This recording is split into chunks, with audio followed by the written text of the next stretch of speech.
Okay, hi everyone, Daryl here. So we actually had this question during our webinar, and the question is, what is the forecasted unemployment rate in 2021? And well, one of the things is that we we don't really I mean, just a huge disclaimer. So like I tend to enjoy like looking at economic trends, and I do write quite a fair bit of articles. But the thing is that like for this thing, right, one thing to note is that Thailand's unemployment rate is actually like the lowest in the region, if I'm not wrong. They always hover around 1% or less than 1%. And this is the main reason why they can achieve this is that firstly, right, there is no unemployment benefit. So the thing is that a lot of these Thais, right, they try to stay employed. So the moment they lose their job, they try to go into like um, maybe agriculture, or they try to do some street vendor work, or they try to do some freelance work. So the freelance economy and the gig economy, gig economy, right, is pretty large in Thailand. So you can see that there's this trend, and if you're looking to purchase certain Thai properties, right, then you should always look at things that developments that have um, like co-working spaces and all this. These are quite large. So there's this area in Punawiti, right, whereby it's done by the Magnolia development. Then is this place called the Third Place. Then you have three developments behind. Then is this whole huge co-working like tech area, whereby it's going to be the largest. I mean, it's the largest. I think some tech hub in the whole of ASEAN. Yeah, so the Thai unemployment rate is, in my opinion, right, is deceptively low. Okay, they have a lot of what we call underground economy as well. So there are a lot of people who are working in some economy which is, like nightlife and all this, right? Like escorts and all this. They are not listed as official employment, but because the segment is so large, right?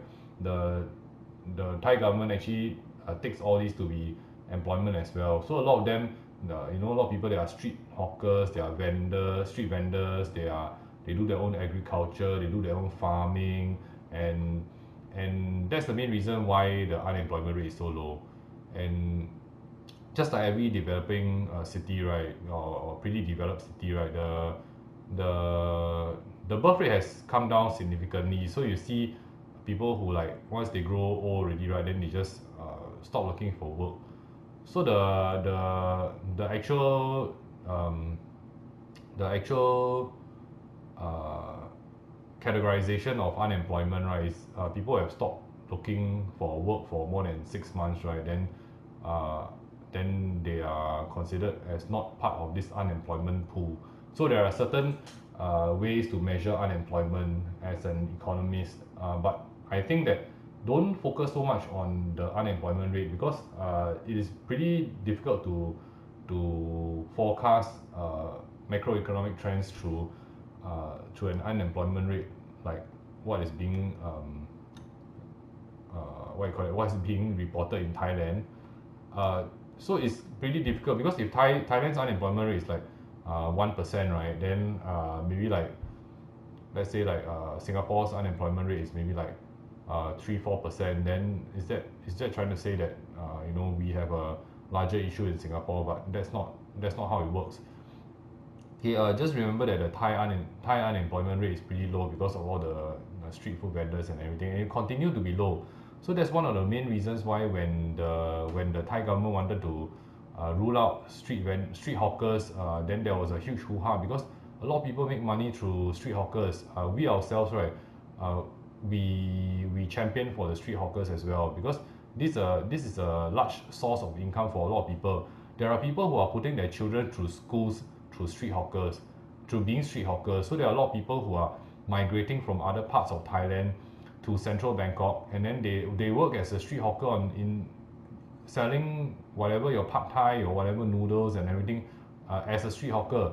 And this culture is something that is I mean, it's not unique to Thailand, but it's very special and something that a lot of people feel very strongly for. So that's one of the main reasons why there are a lot of people who champion for street hawkers when the Thai government want to come and step in. It's not just because of the cultural significance of the street hawkers, but also because the street hawkers, some of the people who are working as street hawkers, right? This is a way to a means of supporting their family. So if they migrate from other parts of Thailand into Bangkok, right, they can't find work, right? So they work as a street hawker. It's still an honest living, and it helps them to sustain their family. It helps them to migrate over from other parts of Thailand to Bangkok. So that's how rural migration. I mean, the people from the rural areas, right? They migrate to the urban areas. So this is the form of migration, and this is one of the work which they are trying to fight for. So you ask me for the forecasted unemployment rate, right? I think we can't tell. You definitely go up, but the thing is that it's not indicative of anything because it has always been, in my opinion, right, deceptively low. Okay, and so the forecasted unemployment in my for an answer, right, I would say that it's going to be maybe 1+%, but can you trust it? I think not so much. You have to maybe look at GDP numbers for a better overview of the Thai economy. Okay, so that's all, and we'll see you in the next video.